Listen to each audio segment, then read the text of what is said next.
अस्सलाम वालेकुम students. Next हमारा एक्सरसाइज है 1.2। ठीक है, चैप्टर नंबर 1 मैट्रिसेस का है। तो इसमें फर्स्ट क्वेश्चन जो है इसको सॉल्व करते हैं। मैं लिख लेता हूँ एक्सरसाइज 1.2 और चैप्टर कौन सा है, मैट्रिसेस।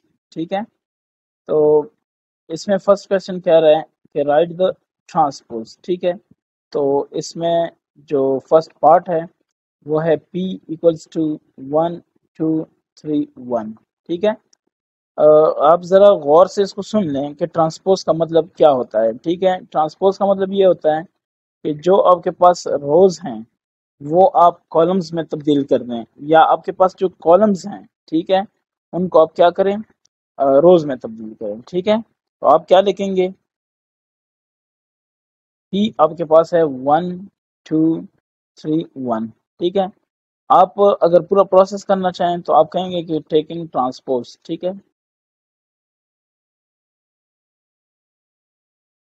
पोज। ठीक है, ऑन बोथ साइड्स। तो ट्रांसपोज लेंगे इस साइड पे, ऊपर जो छोटा सा टी लिखा है इसका मतलब है ट्रांसपोज। ठीक है, और यहाँ पे होगा 1 2 3 1, इसका भी क्या होगा, ट्रांसपोज होगा। ये समझ आ रही है। ट्रांसपोज होगा जब इस पे हम ट्रांसपोज अप्लाई करेंगे तो ये हो जाएगा P ट्रांसपोज, और यहाँ पे हो जाएगा 1 2। यहाँ पे देखें ये क्या है, रो है, और यहाँ पे ये क्या बन गया, कॉलम बन गया। ठीक है, अब ये रो है, इसको भी कॉलम बनाता हूँ, 3 1। आप ये देखें ये क्या बन गया, कॉलम बन गया। ठीक है, तो आपके पास जो जवाब है वो ये वाला आ गया। अब इस दूसरे को देख लें, इसका वो है क्यों, और इसका क्या है, LMNP, LMNP। ठीक है, इसको मैं शॉर्टकट लिख देता हूँ, सॉल्यूशन। ठीक है, सॉल्यूशन ट्रांसपोज लिखना है तो Q ट्रांसपोज ये हो जाएगा L, ये हो जाएगा M, ये हो जाएगा N, ये हो जाएगा P, यानी रोज कॉलम में तब्दील हो गए। ठीक हो गया, ये आपके पास दूसरा हो गया। अब मैं आ जाता हूँ तीसरे की तरफ, साइड पे जगह है तो मैं इधर ही लिख लेता हूँ R। ये आपके पास क्या है, 6 है। आप अगर इस पे गौर करें तो ये जस्ट वन एलिमेंट है। ठीक है ना, तो इसका कोई फर्क नहीं पड़ना। आप इसका क्या करेंगे, कुछ नहीं कर सकते। ठीक है, सोल्यूशन सिंपल लिखना है कि R का ट्रांसपोज वो यही 6 दोबारा होगा। ठीक हो गया ये, ये भी हल हो गया। अब आते हैं नेक्स्ट फोर्थ की तरफ। फोर्थ है S इक्वल्स टू व्हाट, -2 1। ठीक है, नहीं -2 1 नहीं है, -5 1, फिर -2 1, फिर क्या 4 and 4। ठीक है, आपसे कहा जा रहा है कि S का क्या मालूम करें, ट्रांसपोज मालूम करें। तो S का जो ट्रांसपोज है वो क्या होगा, -5 1। ठीक है, -2 1 और 4 4, ये तो कोई मायने नहीं रखता, एक ही चीज है। ठीक है, तो ये आपके पास इसका जवाब हो गया। आपने इस पर गौर किया होगा कि रोज को कॉलम्स में तब्दील किया गया है या कॉलम्स को रोज में तब्दील किया गया है। ठीक है, बस सिर्फ ये काम है। इसके बाद 4 के बाद जो हमारे पास 5 क्वेश्चन है वो है T, और T में है 6 7 8, फिर है 13 1 3, और उसके बाद है 2 4 और क्या 5। ठीक हो गया। अब हम इसको भी अगर सॉल्व कर लें तो सॉल्यूशन,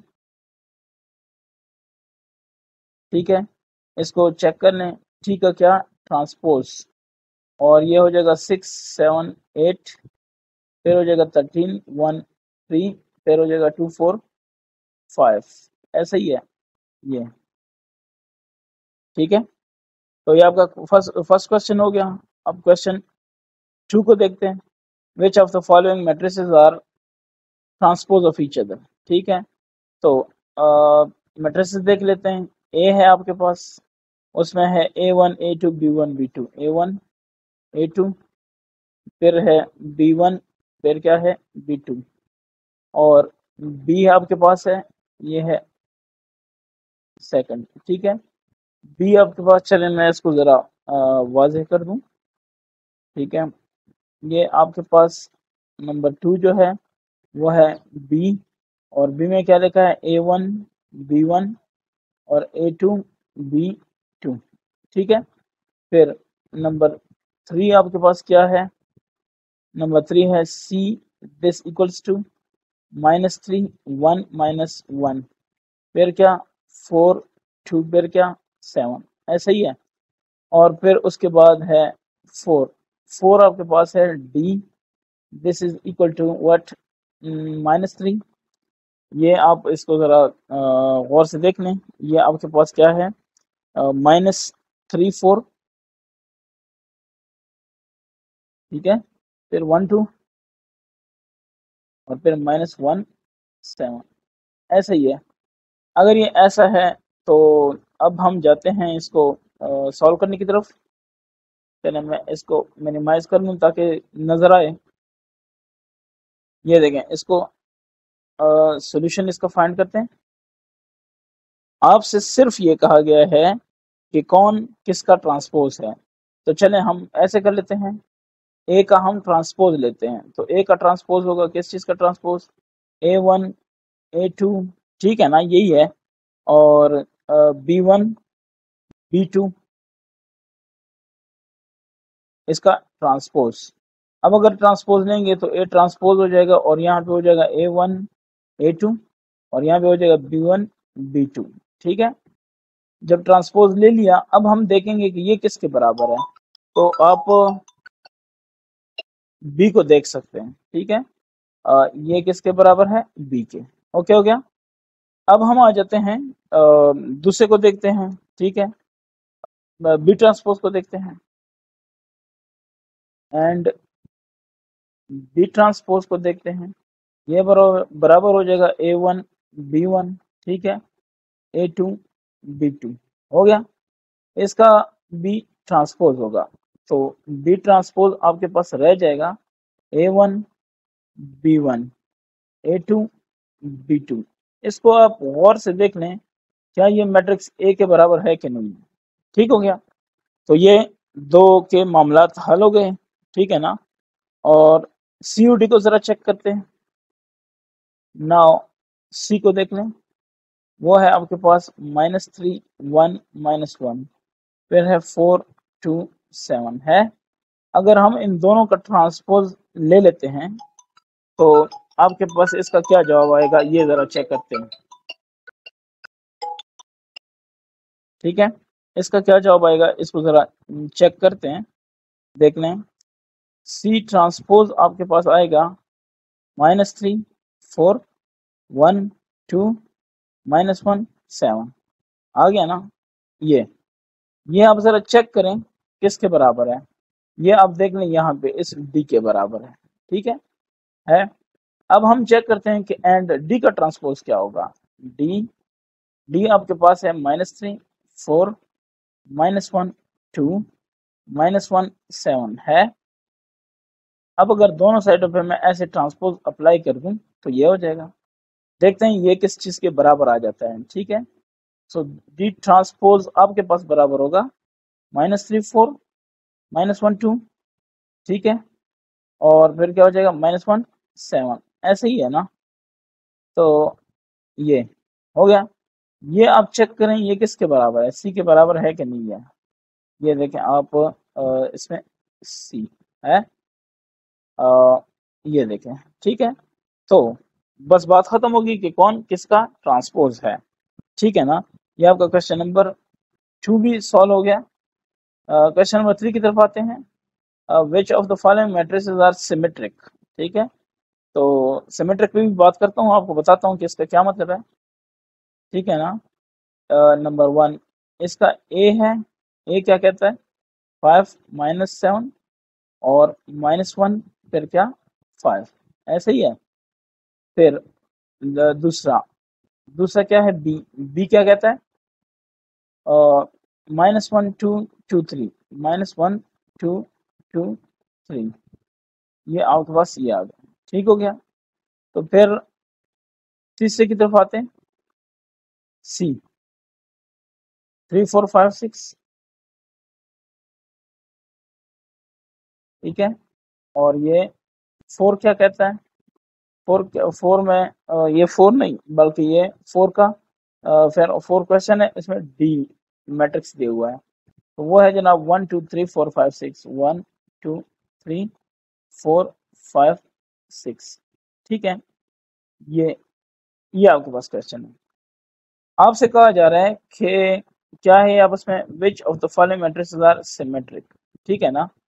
तो सिमेट्रिक की एक शर्त है, सिमेट्रिक की वो आपको पता होनी चाहिए, ठीक है। अगर इसका ट्रांसपोज लेते हैं और वो उसी मैट्रिक्स के बराबर आ जाए तो वो क्या है, सिमेट्रिक है।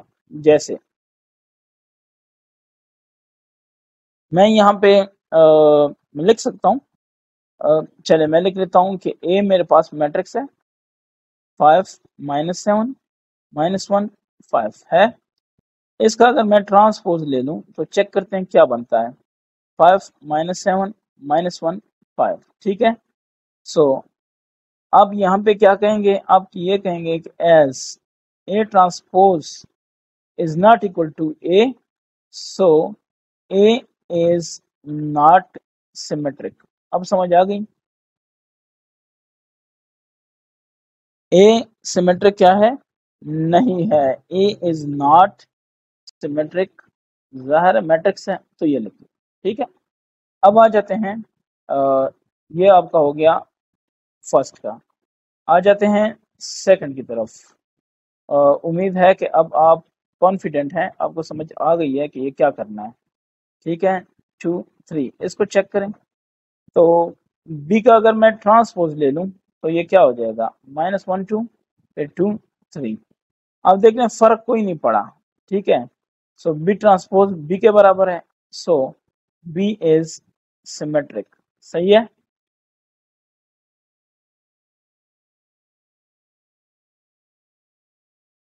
हाँ, ये सिमेट्रिक मैट्रिक्स हो गया, ठीक है ना। अब हम आते हैं 3 पे, सही है 3। तो फर्स्ट सेकंड तो समझ आ गई है आपको, उम्मीद है। तो अब अगर हम 3 की तरफ आते हैं तो देखते हैं 3 में क्या है। ये बहुत इंपॉर्टेंट है कि आपको मेन आइडिया समझ आ गया है कि ये करना क्या है।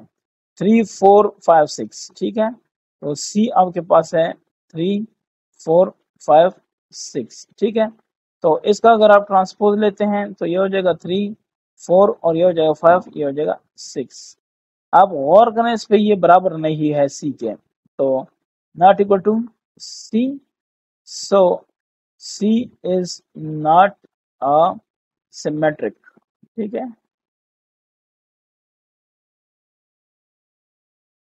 ठीक है, उम्मीद है आप इसको एग्री करते होंगे। अब आ जाते हैं 4 की तरफ।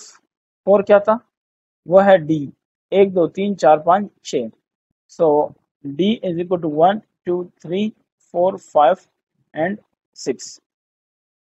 आपने क्या करना है, इसका ट्रांसपोज फाइंड करना है, तो ये हो जाएगा 1 2 3 और ये हो जाएगा 4 5 6, ठीक हो गया। So D transpose this is not equal to D, ऐसे ही है ना। अगर ऐसा है so D is not a symmetric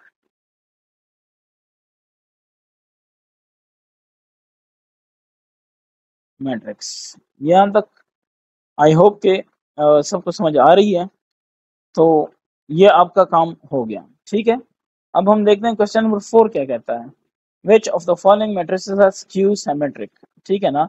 चले मैं ऐसे करता हूँ कि यहाँ पे 1 बाय 1 सॉल्व करता हूँ, ठीक है ना, ताकि सब मेरे सामने रहे। ए आपके पास है 0 4 -4 पर क्या है 0 है। इसमें भी एक छोटी सी कंडीशन है, वो समझनी है, बाकी कोई इशू इसमें नहीं है। तो सोल्यूशन को देख लें आप, ठीक है ना। ये थोड़ा सा छोटा कर दूं, ये देखें इसका सोल्यूशन। तो सोल्यूशन में आपने सबसे पहले क्या करना है, आपने फिर इसका ट्रांसपोज लेना है, ठीक है ना। ए ट्रांसपोज ये क्या हो जाएगा 0 और 4 -4 0, इसका क्या होगा ट्रांसपोज, ठीक हो गया। इसका ट्रांसपोज लिया तो ए ट्रांसपोज आपके पास इक्वल हो जाएगा 0 4 -4 0 है, ठीक है। ये हो गया आपके पास ए का ट्रांसपोज हो गया, ठीक है ना। इसको बेशक 1 कह दें। अब एक काम और आपने करना है, -a, ठीक है ना। सो -a हो जाएगा, -a आपके पास कौन सा है, 0 4 -4 0, ये वाला, ये आपके पास a है, ठीक है। ये तो जब आप 0 के साथ उसको मल्टीप्लाई करेंगे फिर क्या आएगा, फिर आएगा -0 तो 0, -4 हो जाएगा, और ये माइनस माइनस प्लस 4 हो जाएगा, और माइनस इंटू 0 -0 या 0 हो जाएगा, ठीक है। ये हो गया -a, इसको आप कह दें सेकंड, ठीक हो गया ना। अब आप क्या कहेंगे, फ्रॉम 1 एंड 2 इस तरह वाला नहीं है, ये रोमन वाला है, तो मुझे सेम मेंशन, ये वाला मेंशन करना है, 1 एंड 2। आप चेक करें ए ट्रांसपोज जो आपके पास आया है, ठीक है, और -a जो आया है वो बराबर है कि नहीं, है ना। अगर ये बराबर है सो 10 ठीक हो गया, या 10 ए इज स्क्यू सिमेट्रिक, ठीक है।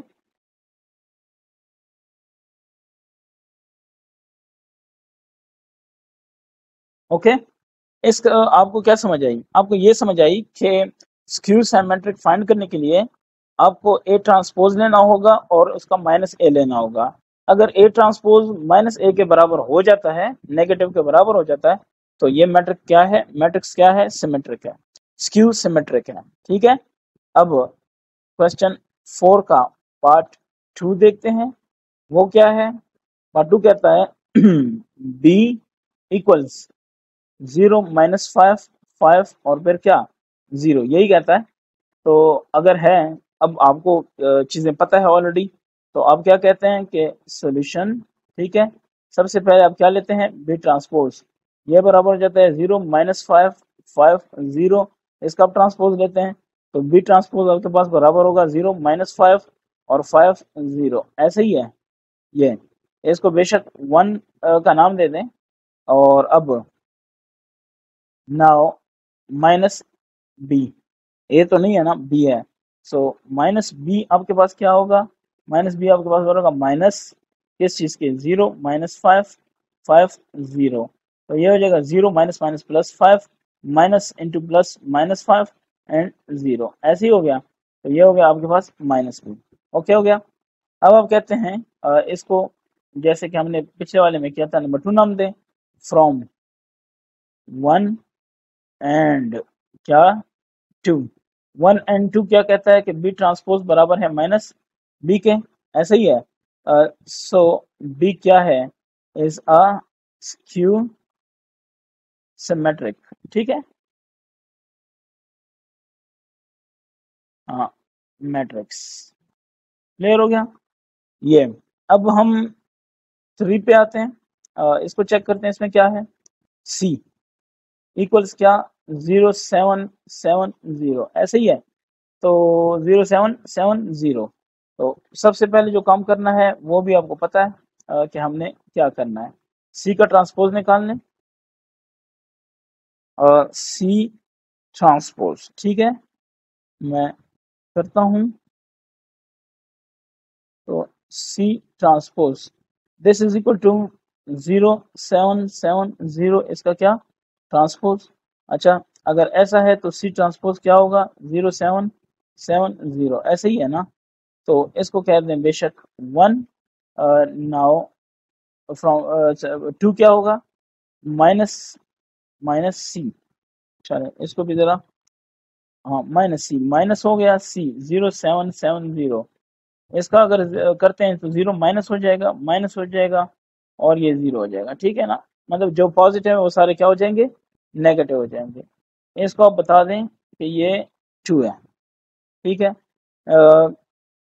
ये तो आपके पास हो गया ना, as C transpose is not equal to -c, आप बताएं ऐसा है कि नहीं है, सी ट्रांसपोज ये है और -c ये है, बराबर नहीं है ना। सो c is not a skew symmetric matrix, ठीक है।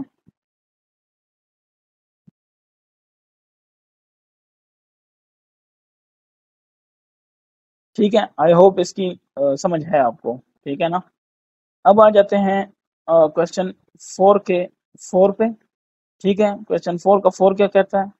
वो कहता है कि d इक्वल्स 0 3 2 -3 0 1, फिर क्या कहता है -2 -1 एंड 0, यही है ना? अच्छा, अगर यही है तो पहले इसको जरा ठीक करूं, ये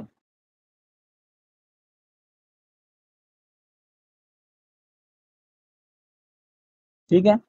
अब इसका करता हूं सोल्यूशन। ये क्या होगा, किस चीज के बराबर होगा? हमने फाइंड वही करना है कि ये स्क्यू सिमेट्रिक है या नहीं है। ठीक है, बस सिर्फ ये है कि हमने इसका प्रोसेस जरा पूरा करना है ताकि पता चले हो क्या रहा है। डी ट्रांसपोज ये बराबर होगा 0 3 2 -3 0 1 -2 -1 क्या 0, ऐसे ही है। तो इसका जवाब क्या आएगा? इसका हमने क्या लेना है? ट्रांसपोज। तो इसका ट्रांसपोज लेने के बाद हमारे पास आ जाएगा डी ट्रांसपोज 0 3 2 3 0 -1, फिर क्या आ जाएगा -2, ऐसे ही है ना? और नहीं, -3 0 और 1, ये -1 नहीं है, ये 1 है। लेकिन इसको समझना बहुत ज़रूरी है, नहीं तो फिर आप इसको रिकवर नहीं कर पाएंगे और लगे रहेंगे कि मसला किधर है, आपका काफ़ी सारा टाइम वेस्ट हो जाएगा। ठीक है ना? अब ये हो गया आपके पास, इसको आप 1 का नाम दें। एंड आपके पास क्या कहता है? एंड आपके पास है -d, तो -d को आप लिख लें 0 3 2, फिर क्या -3 0 1, फिर क्या -2 -1 और 0, ऐसे ही है।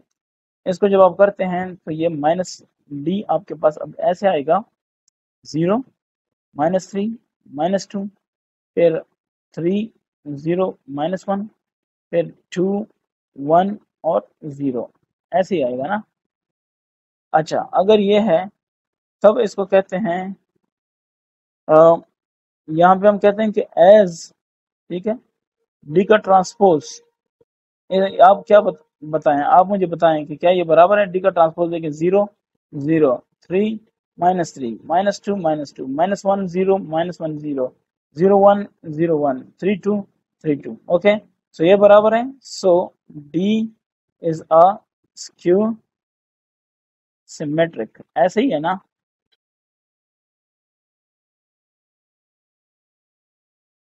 हाँ, मैट्रिक्स, ये हो गया हल। ठीक है ना? तो आई होप आपको इस पूरे कैसे की समझ आ गई होगी कि सिमेट्रिक क्या होता है, स्क्यू सिमेट्रिक क्या होता है, नेगेटिव क्या होता है। ठीक है, ये आप देख लें, आपके पास थे ये सारे। ठीक है, ट्रांसपोज कैसे लेते हैं, हाँ, ये आपका ख़त्म हो गया। इसके बाद अगला टॉपिक है, तो वो क्या है? Addition and subtraction of matrices, वो हम बाद में देखेंगे। यहाँ तक किसी का कोई क्वेश्चन हो तो कमेंट में आप पूछ सकते हैं। Thank you.